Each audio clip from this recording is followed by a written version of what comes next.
The word jihad echoes loudly in headlines today. Following tragic events in Iran and Grand Ayatollah Makarim Shirazi's statement regarding Israel and the US, debate is everywhere. But strip away the noise. What does jihad actually mean in Islamic law? Do people understand its precise legal definition before Allah? What makes it valid? Today, we ignore politics to open the books of jurisprudence. We examine the cold facts, the definition, the strict conditions, and the absolute authority required. Assalamu Alaikum. I am Sheikh Mansour Al-Hashimi. Let us seek understanding. First, define the term. Jihad stems from jahada, to strive or struggle. Islam categorizes it into two types. First, Jihad al-Akbar, the greater jihad, the internal battle against one's own ego and sins. The Prophet, peace be upon him, said, "We have returned from the lesser jihad to the greater." Second, Jihad al-Asghar, the lesser jihad, physical combat solely for defending faith, life or territory. When leaders speak of war, they mean this lesser form. Yet, even this is strictly regulated by divine law. It is not indiscriminate violence. The sole objective of legitimate jihad is to cease aggression and establish justice, never killing for the sake of killing. Who has the authority to declare jihad? In fiqh, declaring war is an act of state sovereignty.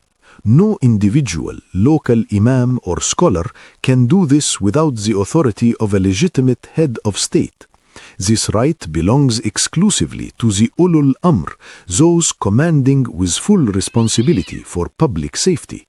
Any declaration is a fatwa, binding only within that specific legal and religious jurisdiction. It applies strictly to those under that governance. For anyone outside, obligations are determined by their own scholars and local laws. Authority is not universal. It is specific to the leader and the people they govern. Even with a legitimate declaration, obligation levels differ. First, fard al-kifaya, collective duty. If a standing army can repel aggression, fighting is obligatory only for soldiers. Others support via prayer or funds. Second, fard al-ain, individual duty. This applies only in dire necessity. If an enemy invades a specific land, surrounds it, and no army remains. Only then does fighting become mandatory for every resident of that area. These are rigid legal conditions. Furthermore, the Quran sets unbreakable ethical boundaries.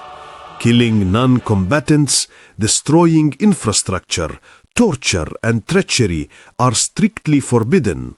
Violating these turns any claim of jihad into mere aggression and corruption, grave sins in Islam. The bottom line, a jihad declaration is a serious legal event governed by strict rules of authority and ethics. Islam demands knowledge, not blind emotion. Before accepting any narrative, ask, is the authority legitimate? Are conditions met? Does this align with the Quran? Our duty is to avoid panic, seek knowledge from qualified sources, and pray for an end to bloodshed and the rise of true justice. May Allah grant us deep understanding of His religion and protect us from errors born of ignorance. May He accept our prayers for peace and safety for all innocent people. Ameen.